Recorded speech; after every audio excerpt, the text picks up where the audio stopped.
Muy buena tarde. Para esta actividad sobre las memorias del conflicto armado en Colombia, hemos seleccionado la masacre del Salado. En primer lugar, el Salado es un corregimiento del municipio de Carmen de Bolívar dentro de los Montes de María.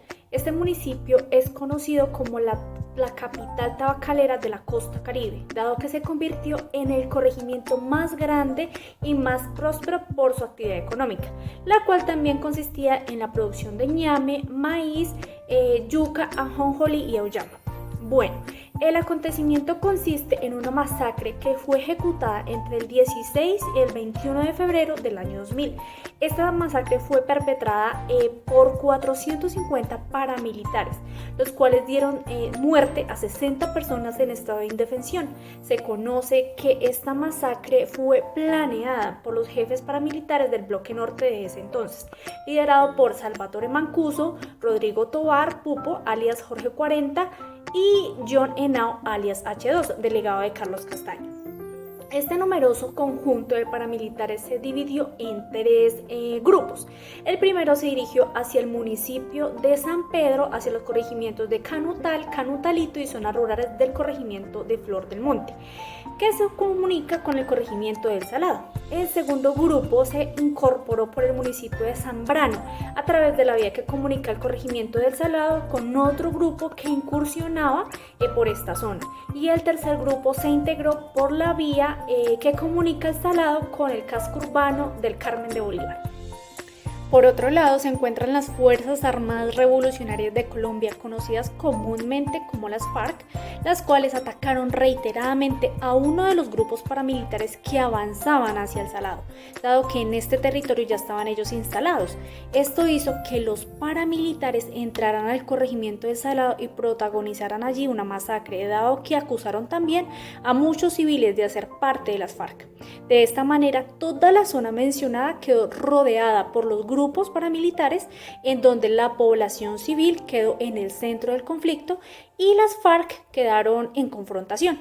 Las personas que vivían en este sitio quedaron en total indefensión. Estas personas fueron espectadoras y víctimas, dado que presenciaron atrocidades como lo fueron torturas, suplicios, violaciones, ejecuciones de sus familias, amigos y vecinos. De la misma manera, eran obligados a realizar actividades y a ver con sus propios ojos hechos atroces, que estos se ejecutaban con los demás civiles. De la misma manera, saquearon, destruyeron tiendas y viviendas de los pobladores. El impacto que produjo esta masacre fue demasiado alto, dado que cerca de 4.000 personas se vieron obligadas a desplazarse forzosamente de este territorio, y no solo esto, se produjo violación de derechos humanos, daño psicológico, daño físico, cultural, social y económico. De la misma manera, esta masacre provocó sentimientos de impotencia, miedo, degradación, humillación por la barbarie cometida por sus victimarios. Bueno, para responder a ese interrogante, esta masacre ocurrió por control territorial, es decir, los paramilitares, o también conocidos como AUC, necesitan el control del territorio. Por ello se desplazaron a este para sacar a los guerrilleros de allí, es decir, a las FARC, dado que estos eran sus enemigos. Su objetivo era desaparecerlos y tener el control de las tierras y poder desplazarse por ellas. Pero ese territorio también les interesaba porque era un punto estratégico para ejecutar actividades ilegales lucrativas, ¿sí?